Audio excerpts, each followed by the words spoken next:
kids, comics. Silver-haired Bronze Age babe here, yakking about her comic book collection, and today talking about one of the most interesting comic books from the Bronze Age, the Wonder Woman Women's Lib issue.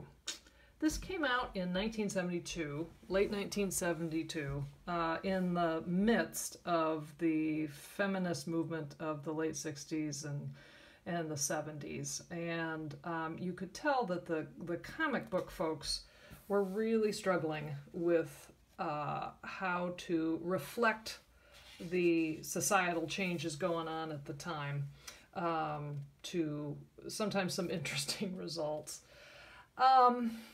I have to be honest with you, I've read and reread this issue a lot, and I'm still not sure what I think about it.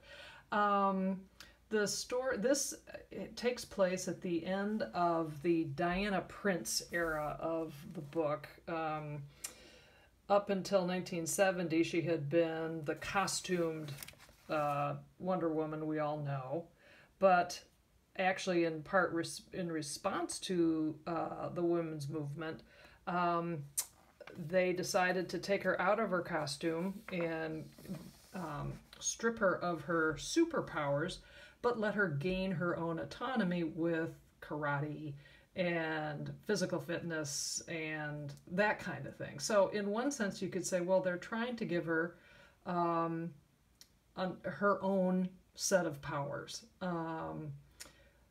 But I don't think fans really took to it, and Gloria Steinem got in on the act at some point because she wanted to use the iconic Wonder Woman for the first issue of Ms. Magazine, and so that kind of set up this dichotomy between what most people, I think, thought of when they thought of Wonder Woman versus what was actually going on in the book at the time. The editor of this book at the time was Denny O'Neil, very well known for socially relevant storytelling in the comic books. He hired a science fiction writer to do what he thought was a 6-story arc talking about feminism. And this particular story is it's called The Grandee Caper, and it's about a department store owner who is going to hire Diana Prince to simply be a model for his clothing and get a lot of people to come to his new store, which is yet to open. Oh, and by the way, he doesn't pay minimum wage, and he doesn't have sprinklers in his store, and he has no safety features. So he is an amazing villain, and I want you to take a look at that photo. Or that depiction. That's Mr. Grandee, the evil Mr. Grandee, and I want you to then take another look at that photo behind. That actual photo is of Carmine Infantino, and he was the publisher of DC Comics at the time. Very famous guy for doing the art for Batman in the 60s and the Flash in the 50s. I mean, Carmine Infantino is a big deal. So I assume this was a good-natured poke at their boss. I hope.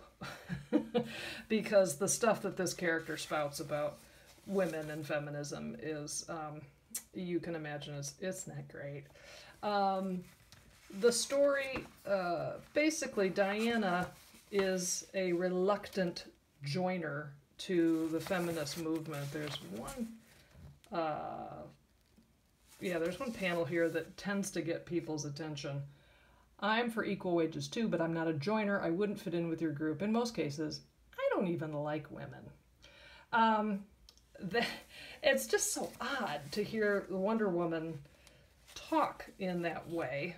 You can understand why they were trying to kind of have a fair fight relative to the issues at hand, but it just seems strange to have Wonder Woman be the one who is kind of dragged kicking and screaming into the feminist movement. The story goes on, and basically the good gals are successful at shutting down the department store even before it opens, but then the story ends on this panel with women coming into the women's liberation meeting and saying, "We accuse your women's liberation group of putting 250 women out of work who would have had jobs at Grandy's department store."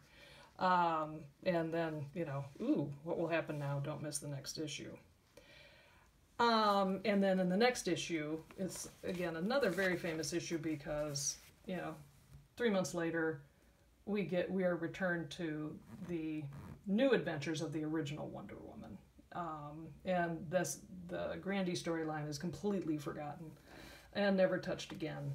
As you can see, I have 2 high-grade copies of both of those issues because I think taken together, it's just a really interesting commentary on the times. It's muddled and it's confusing, and it's hard to sum it all up, I think. And I think that is sometimes the world rolls that way. It's hard to sum it all up. I think this issue is, I saw like a dissertation that someone had done on this issue that kind of puts it in a nicer light than most people who talk about it do. A more interesting take on it, and I'll put a link to that in the description here. But if you have any interest in the feminism, second wave feminism in the 70s and how comic books reflected it, I think looking at these issues is kind of a fascinating window into that time. Thank you so much for watching, and I'll see you next time.